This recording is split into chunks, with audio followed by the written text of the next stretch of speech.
കോടിക്കണക്കിന് ജീവജാലങ്ങളുള്ള ഈ ഭൂമിയിൽ മനുഷ്യനും മറ്റ് ജീവജാലങ്ങളും തമ്മിലുള്ള പ്രധാന വ്യത്യാസം എന്താണെന്ന് ചോദിച്ചാൽ, ഭൂമിക്ക് പുറത്തുനിന്ന് നോക്കുന്ന ഒരാൾ പറയുക, മനുഷ്യനും മറ്റുള്ള ജീവജാലങ്ങളും തമ്മിലുള്ള ഏറ്റവും പ്രധാനപ്പെട്ട വ്യത്യാസം മനുഷ്യൻ മാത്രമാണ് ഈ ഭൂമിക്കടിയിലുള്ള ഇന്ധനങ്ങൾ എടുത്ത് കത്തിക്കാൻ തുടങ്ങിയ സ്പീഷീസ് എന്ന് പറയേണ്ടി വരും.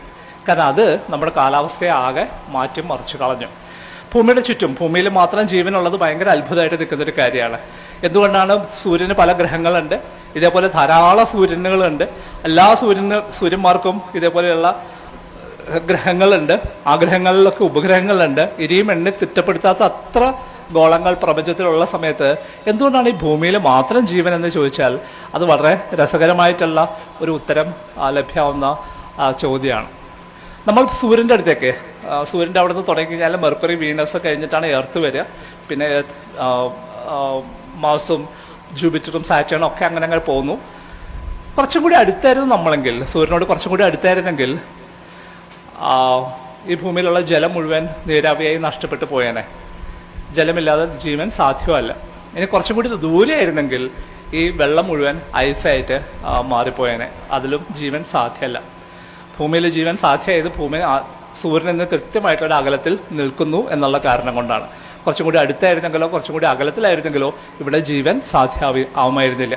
ഇതാണ് first level of control, coarse control എന്ന് നമ്മൾ പറയും. ഭൂമിയുടെ താപനിലയുടെ കോസ് കൺട്രോൾ അങ്ങനെയാണ് നടക്കുന്നത്. കോസ് കൺട്രോളും ഫൈൻ കൺട്രോൾ എന്ന് പറഞ്ഞ രണ്ട് കൺട്രോൾസ് നമ്മൾ സയൻസിൽ പറയും. മനസ്സിലാക്കാൻ വലിയ ബുദ്ധിമുട്ടില്ല. പഴയ റേഡിയോ നിങ്ങൾക്ക് ഓർമ്മയുണ്ടെങ്കിൽ, റേഡിയോയിൽ സ്റ്റേഷൻ മാറ്റാനുള്ള ഒരു വലിയൊരു നോബ് നിങ്ങൾ കണ്ടിട്ടുണ്ടാവും. ആ വലിയ നോബ് തിരിച്ചാലും സൂചി ഓടിപ്പോവും. അതാണ് കോസ് കൺട്രോൾ. അതിൻ്റെ അടുത്ത് ചെറിയൊരു നോബ് ഉണ്ടാവും, അതാണ് ഫൈൻ കൺട്രോൾ. അത് തിരിച്ചാലും സൂചി വളരെ പതുക്കെ നീങ്ങുള്ളൂ. അപ്പോൾ ഒരു സ്റ്റേഷനിൽ നിന്ന് മറ്റൊരു സ്റ്റേഷനിലേക്ക് പോകാനായിട്ട് നമ്മൾ ആദ്യം ഉപയോഗിക്കുക കോസ് കൺട്രോളാണ്. ആ സ്റ്റേഷൻ്റെ അടുത്തെത്തിക്കഴിഞ്ഞാൽ ഫൈനായിട്ട് ട്യൂൺ ചെയ്യാൻ ഉപയോഗിക്കുന്നത് ഫൈൻ കൺട്രോളാണ്. ഇതേപോലെ ഭൂമിയുടെ താപനിലയുടെ ആദ്യത്തെ കൺട്രോൾ, കോസ് കൺട്രോൾ നടത്തുന്നത് ഭൂമിയുടെ സൂര്യനിൽ നിന്നുള്ള അകലമാണ്. ഇനി ഫൈൻ കൺട്രോൾ എങ്ങനെയാണ് നടക്കുക? ഫൈൻ കൺട്രോൾ നടത്തുന്നത് ഭൂമിക്ക് ചുറ്റുമുള്ള ഒരു നേരിയ ആവരണമുണ്ട്. ഗ്യാസസ് കൊണ്ടുള്ള ഒരു ചെറിയ ആവരണമുണ്ട്, കട്ടി കുറഞ്ഞിട്ടുള്ള ഒരു ആവരണം. അതിനകത്തുള്ള ഗ്യാസസ്, വാട്ടർ വേപ്പർ ഉണ്ട്, കാർബൺ ഡയോക്സൈഡ് ഉണ്ട്, കാർബൺ മോണോക്സൈഡ് ഉണ്ട്. ഇവയെല്ലാം ചേർന്ന ഇതിനെല്ലാത്തിനും കൂടി ചേർന്ന് നമ്മൾ വിളിക്കുന്ന പേര് ഹരിതഗൃഹവാതകങ്ങൾ എന്നാണ്. ഇംഗ്ലീഷിൽ നമ്മളതിനെ ഗ്രീൻ ഹൗസ് ഗ്യാസസ് എന്ന് വിളിക്കും. ഈ ഗ്രീൻ ഹൗസ് ഗ്യാസിൻ്റെ ലെയറിൻ്റെ പ്രത്യേകത എന്താ വെച്ചാൽ, സൂര്യനിൽ നിന്ന് വരുന്ന ചൂടിനെ അത് അകത്തേക്ക് നേരെ കടത്തിവിടും. പക്ഷെ ഭൂമിയിൽ തട്ടി പ്രതിഫലിക്കുന്ന ചൂടിനെ അത് തടഞ്ഞു നിർത്തി വീണ്ടും ഭൂമിയിലേക്ക് അയക്കുകയും ചെയ്യും. ഇതാണ് ഗ്രീൻ ഹൗസ് ഗ്യാസസിൻ്റെ ധർമ്മം. നമ്മൾ ഇൻഡസ്ട്രിയൽ റവല്യൂഷൻ തുടങ്ങിയ സമയം മുതൽ, കൽക്കരി കത്തിക്കാൻ തുടങ്ങിയ സമയം മുതൽ സംഭവിച്ചെന്താ വെച്ചാൽ, അത് കത്തിക്കുമ്പോൾ ഉണ്ടാകുന്ന ഗ്യാസസ് എല്ലാം മുകളിലേക്ക് പോവുകയും അത് ഗ്രീൻ ഹൗസ് ഗ്യാസിൻ്റെ ലെയറിലേക്ക് ആഡ് ഓൺ ചെയ്യുകയും ചെയ്തു. അതിൻ്റെ കട്ടി പതുക്കെ കൂടാൻ തുടങ്ങി. അതിൻ്റെ കട്ടി കൂടി വരുന്ന സമയത്ത് സംഭവിച്ചെന്താ വെച്ചാൽ, ഭൂമിയിൽ നിന്ന് ഒരു ഇത്തിരി പോലും ചൂട് പുറത്തേക്ക് രക്ഷപ്പെടാതെ ഈ ലെയർ നോക്കുന്ന അവസ്ഥ വന്നു. ഭൂമിയുടെ താപനില പതുക്കെ കൂടാൻ തുടങ്ങി. നമ്മൾ നല്ല തണുപ്പുള്ളൊരു രാത്രിയിൽ ഒരു പുതപ്പ് പുതച്ച് കിടന്നാൽ നമുക്ക് സുഖമായിട്ട് ഉറങ്ങാൻ പറ്റിയേക്കും. ഒരു പുതപ്പിന് പകരം നമ്മൾ 2 പുതപ്പായാലോ? ഇനി 2 പുതപ്പിന് പകരം നമ്മൾ 3 പുതപ്പെടുത്ത് മൂടിയാൽ എന്ത് സംഭവിക്കും? പുറത്ത് തണുപ്പാണെങ്കിൽ പോലും നമുക്ക് പതുക്കെ ചൂടെടുക്കാൻ തുടങ്ങും. ഇതാണ് ഇപ്പോഴത്തെ ഭൂമിയുടെ അവസ്ഥ. പതുക്കെ ചൂടെടുക്കാൻ തുടങ്ങിയിരിക്കുന്നു. ഭൂമിക്ക് പനിക്കാൻ തുടങ്ങിയിരിക്കുന്നു. അതെത്രയാണ് പനിയെന്ന് ചോദിച്ചാൽ, ഭൂമിയുടെ ശരാശരി താപനില 1 ഡിഗ്രി മുകളിലേക്ക് കൂടിക്കഴിഞ്ഞു. നമ്മൾ കൽക്കരി ഉപയോഗിക്കാൻ തുടങ്ങിയ സമയം മുതൽ ഈ സമയം വരെ എടുത്താൽ 1 ഡിഗ്രി. ഈ 1 ഡിഗ്രി കൂടിയത് അത്ര വലിയ പ്രശ്നമാണോ എന്ന് സംശയം ഉണ്ടെങ്കിൽ ഒറ്റ കാര്യം ആലോചിച്ചാൽ മതി. നമ്മുടെ പുഴകൾ എങ്ങനെയാണ് തുടങ്ങുന്നതെന്ന് ആലോചിച്ചാൽ മതി. പുഴകളെല്ലാം കാട്ടിൽ നിന്നാണ് ഉത്ഭവിക്കുന്നത്, മലകളിൽ നിന്നാണ് ഉത്ഭവിക്കുന്നത്. നഗരങ്ങളിൽ നിന്ന് ഒരു നദിയും തുടങ്ങാനാവുകയില്ല. നദി തുടങ്ങുന്ന ഒരൊറ്റ പോയിന്റിൽ നിന്നല്ല, കുറേ സ്ഥലങ്ങളിൽ നിന്നാണ്. കുറേ സ്ഥലങ്ങളിലുള്ള ചെറിയ ചെറിയ ഉറവുകളിൽ നിന്നാണ് നദി തുടങ്ങുക. ഉറവുകളിൽ വെള്ളം ഭൂമിയിൽ നിന്ന് പുറത്തേക്ക് വരുന്നത് ഓരോ തുള്ളികളായിട്ടാണ്. അങ്ങനെ ഓരോ തുള്ളി മാത്രമായിട്ട് ജലം പുറത്തേക്ക് വരുന്ന സമയത്ത് 1 ഡിഗ്രി കൂടിയാൽ മതി, അതപ്പം തന്നെ നീരാവിയായിട്ട് അവിടെ നിന്ന് പോകാനായിട്ട്. പുഴയിലേക്കുള്ള വെള്ളത്തിൻ്റെ അളവ് ഭയങ്കരമായിട്ട് കുറയും. വരൾച്ചയിലേക്ക് നമ്മൾ നേരിട്ട് പോവുകയും ചെയ്യും. 1 ഡിഗ്രി ചൂട് കൂടിയപ്പോൾ പ്രധാനമായിട്ടും 3 കാര്യങ്ങളാണ് സംഭവിച്ചത്. ഒന്നാമത് സംഭവിച്ച കാര്യം, കടലിൻ്റെ ഉയരം കൂടി. കടലിലെ ജലനിരപ്പ് കുറച്ചും കൂടി മുകളിലേക്ക് വന്നു. 2 കാരണങ്ങൾ കൊണ്ടാണ്. ഒന്ന്, ചൂടാവുമ്പോൾ വെള്ളം വലുതാവും, അതിൻ്റെ വോളിയം വർദ്ധിക്കും. നമ്മൾ ചായ ഉണ്ടാക്കാനായിട്ട് വെള്ളം എടുത്ത് അടുപ്പത്ത് വെച്ചാൽ കത്തിക്കാൻ തുടങ്ങി കുറച്ച് കഴിയുമ്പോൾ ആ വാട്ടർ ലെവൽ കൂടിയതായിട്ട് കാണാം. വെള്ളത്തിൻ്റെ ചൂട് കൂടുമ്പോൾ അതിൻ്റെ വ്യാസം വർദ്ധിക്കും. അതാണ് ഒരു കാരണം. രണ്ടാമത്തെ കാരണം ഭൂമിയുടെ 2 ധ്രുവങ്ങളിലുമുള്ള ഉത്തര ധ്രുവത്തിലും ദക്ഷിണ ധ്രുവത്തിലുള്ള വലിയ മഞ്ഞുപാളികൾ ഉരുകാൻ തുടങ്ങിയിട്ടുണ്ട്. ആ ഉരുകുന്ന വെള്ളം കടലിലേക്ക് ചേരുകയാണ്. കടലിലെ ജലനിരപ്പ് പതുക്കെ ഉയരാൻ തുടങ്ങി. പസഫിക് ദ്വീപുകളിലുള്ള പസഫിക് സമുദ്രത്തിലുള്ള പല ദ്വീപുകളും മുങ്ങിക്കഴിഞ്ഞു. നമ്മുടെ തൊട്ട അയൽരാജ്യമായ മാലദ്വീപിലെ ആളുകൾ മറ്റു രാജ്യങ്ങളിൽ സ്ഥലം വാങ്ങാൻ തുടങ്ങിക്കഴിഞ്ഞു. ശ്രീലങ്കയിലും ന്യൂസിലാൻഡിലും ഓസ്ട്രേലിയയിലൊക്കെ സ്ഥലം വാങ്ങാൻ തുടങ്ങിക്കഴിഞ്ഞു. ഒരിക്കൽ മാലദ്വീപ്സിൽ പോകുമ്പോൾ അവിടെയുള്ള ചെറിയ മക്കളോട് സംസാരിക്കുമ്പോൾ അവരുടെ സ്വപ്നം മുഴുവൻ മറ്റൊരു രാജ്യം, അവർ ഇതുവരെ കാണാത്ത ഒരു രാജ്യത്തെ ജീവിതത്തെക്കുറിച്ചാണ് അവർ ആലോചിക്കുന്നത്. അവരുടെ ഭാവി അവരങ്ങനെ കാണുന്നത്. They know that they are not going to leave there. അവരുടെ രാജ്യം മുങ്ങാൻ പോവുകയാണ്. എന്തുകൊണ്ടാണ്? മാലദ്വീപിൻ്റെ കടൽ നിരപ്പിൽ നിന്നുള്ള മാക്സിമം ഉയരം 4 മീറ്ററാണ്. ഏറ്റവും ഉയർന്ന സ്ഥലം വെറും 4 മീറ്ററേ ഉള്ളൂ. വേറൊരു രീതി പറഞ്ഞാൽ 4 മീറ്ററിനേക്കാൾ ഉയരമുള്ള ഒരു തിര അടിച്ചു കഴിഞ്ഞാൽ മാലദ്വീപ്സ് അങ്ങനെ തന്നെ വാഷ്ഡ് ഔട്ട് ആയി പോകും. ഇതാണ് അവിടുത്തെ അവസ്ഥ. അവിടെ ജീവിക്കുന്ന മനുഷ്യർ അവിടെ നിന്ന് മറ്റു സ്ഥലങ്ങളിലേക്ക് മാറാൻ പോവുകയാണ്. ലോകത്തുള്ള എല്ലാ ദ്വീപിൽ ജീവിക്കുന്ന മനുഷ്യരും, ദ്വീപ് സമൂഹത്തിലുള്ള മനുഷ്യരെല്ലാവരും അലമുറയിട്ട് വിളിച്ച് പറയുന്ന ഒരു കാര്യം, നിങ്ങൾ വലിയ ഭൂഖണ്ഡങ്ങൾ ജീവിക്കുന്ന ആളുകൾ എത്രയും പെട്ടെന്ന് ഈ താപനിലയുടെ വർധനവ് നിർത്തിയിട്ടില്ലെങ്കിൽ ഞങ്ങൾ മുങ്ങിപ്പോകും എന്നാണ് അവർ പറയുന്നത്. മറ്റു രാജ്യങ്ങളൊക്കെ തന്നെ പല കാര്യങ്ങൾ വെച്ച് വിലപേശുന്ന സമയത്ത് പെട്രോളിയത്തിൻ്റെ ഉപയോഗം കുറയ്ക്കണം എന്ന് പറയുമ്പോൾ അത് ഓസ്ട്രേലിയക്ക് ഇഷ്ടാവില്ല, മിഡിൽ ഈസ്റ്റിലുള്ള രാജ്യങ്ങൾക്ക് ഇഷ്ടാവില്ല. കാരണം അവർ ജീവിച്ചു പോകുന്ന തന്നെ എണ്ണ വിറ്റിട്ടാണ്. അപ്പോൾ അവർക്ക് എണ്ണ ഉൽപ്പാദനം കുറയ്ക്കാനായിട്ട് അവർക്ക് താല്പര്യമില്ല. മറ്റു പല രാജ്യങ്ങളും പരിസ്ഥിതിയുമായിട്ട് ബന്ധപ്പെട്ട് തീരുമാനം എടുക്കണമെന്ന് പറയുമ്പോൾ പല പ്രധാനപ്പെട്ട രാജ്യങ്ങൾ പുറകോട്ട് പോകും. പ്രത്യേകിച്ച് അമേരിക്ക പോലുള്ള രാജ്യങ്ങൾ അന്താരാഷ്ട്ര ഉടമ്പടികൾ ഒപ്പിടാതെ അമേരിക്ക പുറകോട്ട് മാറും. അമേരിക്കയിൽ ജീവിക്കുന്ന മനുഷ്യരുടെ ജീവിത നിലവാരം ഒരിത്തിരി പോലും താഴെ പോകാൻ അമേരിക്കയ്ക്ക് താല്പര്യമില്ല. അതേസമയം മറ്റ് പല രാജ്യങ്ങളും അതിൽ ശ്രദ്ധ കൊടുക്കണമെന്ന് അമേരിക്ക ആവശ്യപ്പെടുകയും ചെയ്യും. അതിന് പൊളിറ്റിക്സിലേക്ക് നമുക്ക് പിന്നീട് വരാം. പക്ഷെ സംഭവിക്കുന്ന ഒന്നാമത്തെ പ്രശ്നം പല സ്ഥലങ്ങളും ഇല്ലാതാകാൻ പോകുന്നു എന്നുള്ളതാണ്. മാൽഡീവ്സിനെ കുറിച്ച് പറഞ്ഞു, പസഫിക്കിലെ ദ്വീപുകളെ കുറിച്ച് പറഞ്ഞു. കേരളത്തിൽ എന്താ സംഭവിക്കാൻ പോകുന്നത്? കേരളത്തിൽ അറബിക്കടലിന്റെ ജലനിരപ്പ് ഉയർന്നാൽ ഏത് സ്ഥലമായിരിക്കും ആദ്യം മുങ്ങിപ്പോവുക?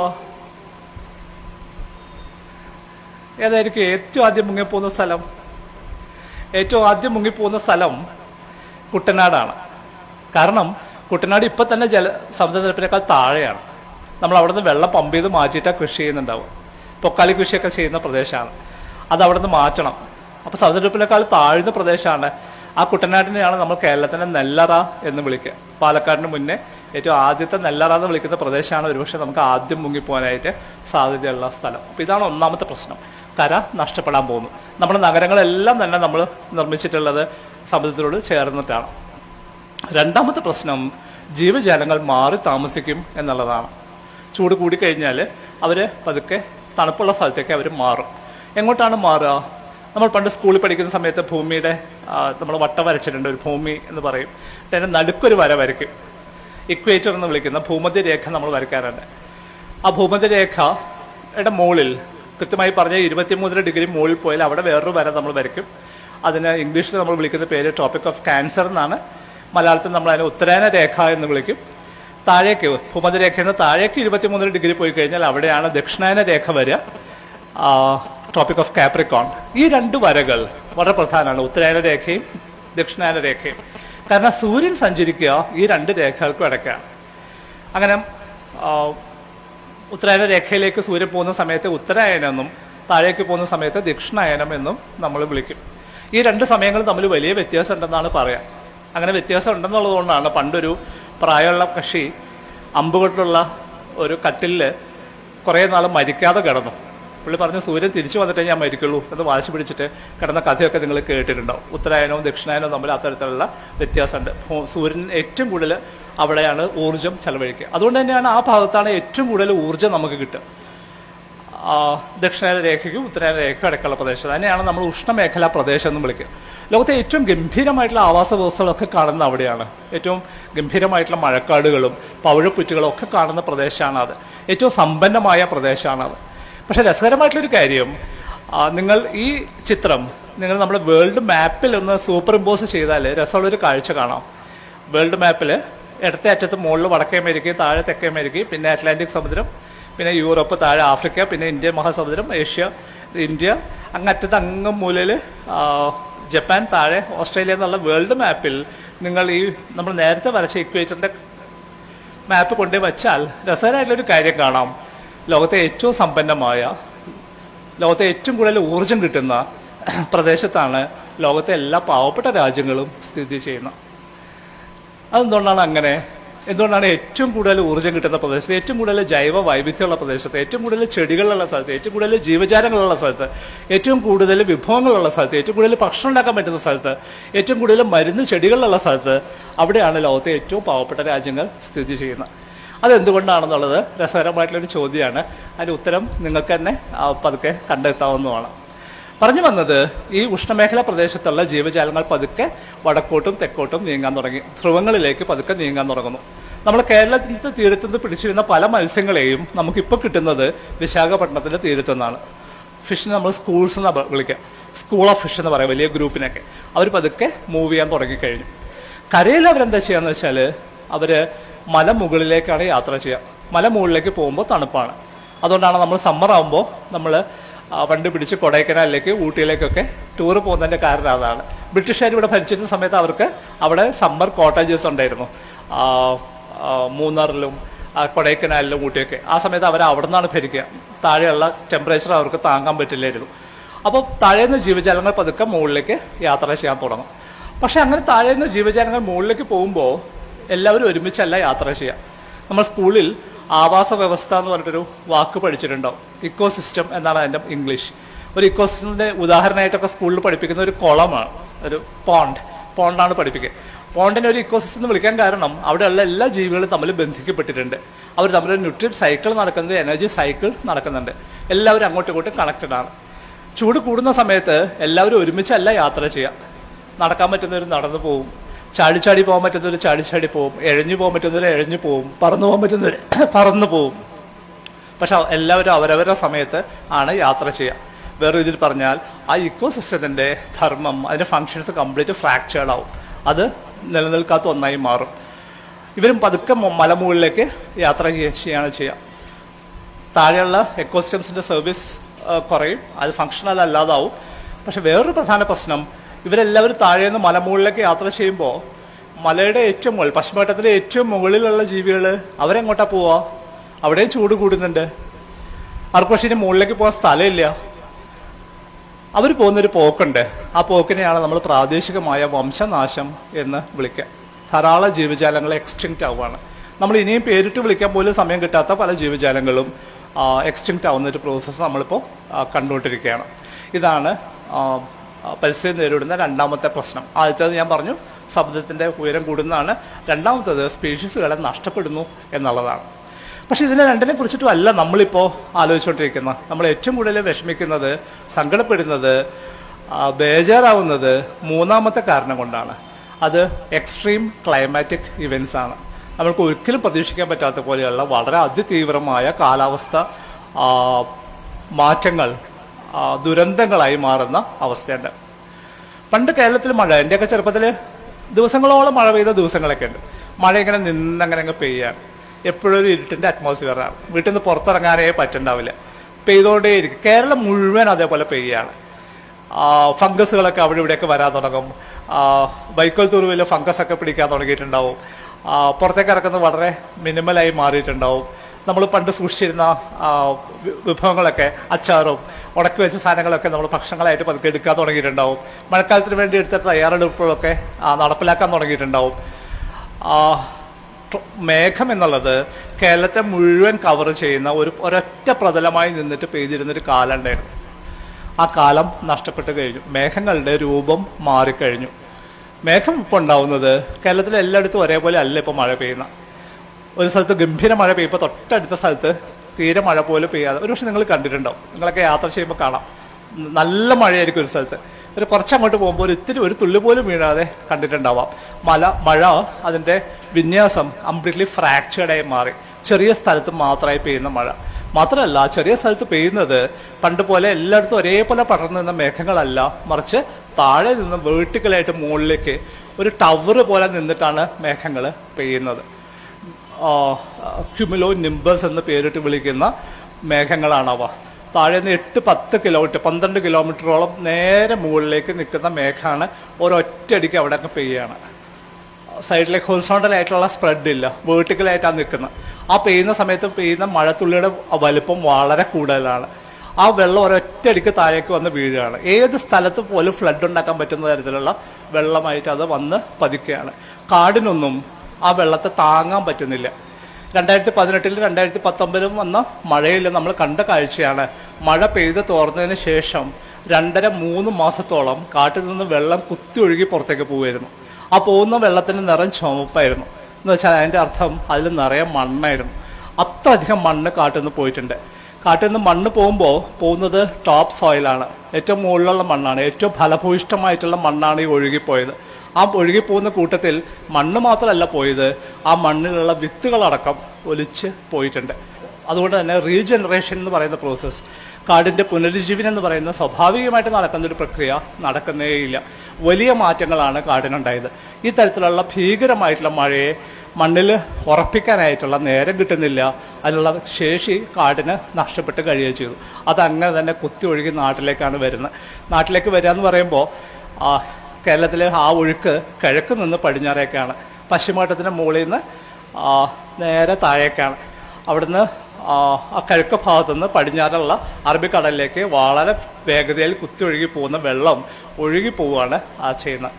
പക്ഷെ നമ്മൾ ചെയ്തത് അങ്ങനെ ഒഴുകി പോകുന്നതിനെ നേരെ കുറുകെ ആണ് നമ്മുടെ വികസനം മുഴുവൻ നമ്മൾ നടപ്പാക്കിക്കൊണ്ടിരിക്കുന്നത്. നമ്മുടെ റോഡുകളെല്ലാം തെക്ക് വടക്ക് പോകുന്ന റോഡുകളാണ്.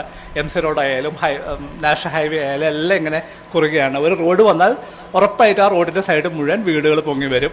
അവിടെ മണ്ണ് ഇട്ടിട്ടുണ്ടാവും, നികത്തിയിട്ടുണ്ടാവും, നമ്മൾ പൊക്കിയിട്ടുണ്ടാവും, അങ്ങനെ വരകൾ വരച്ചിട്ടുണ്ടാവും. കിഴക്കുന്ന് പടിഞ്ഞാറേക്ക് കുത്തി ഒഴുകി പോകുന്ന വെള്ളത്തിന് പോകാൻ വഴി ഉണ്ടാവില്ല. ജലം എന്നുള്ളത് ഗംഭീരമായിട്ട് സ്വഭാവം മാറ്റുന്ന ഒരു തന്മാത്രയാണ്. ഒരു മാജിക്കൽ മോളിക്യൂളാണ് വെള്ളം. നമ്മൾ വെള്ളം ചൂടാക്കിയാൽ ഏകദേശം 0 ഡിഗ്രി തുടങ്ങിയിട്ട് 100 ഡിഗ്രി വരെ ചൂട് ഏറ്റുവാങ്ങിയാൽ പോലും അതിൻ്റെ രൂപം മാറാതെ നോക്കാൻ പറ്റുന്ന ഒരു മോളിക്യൂളാണ് വാട്ടർ. അതുകൊണ്ടാണ് അത് ജീവന് വളരെ അത്യാവശ്യമായിട്ട് മാറിയത്.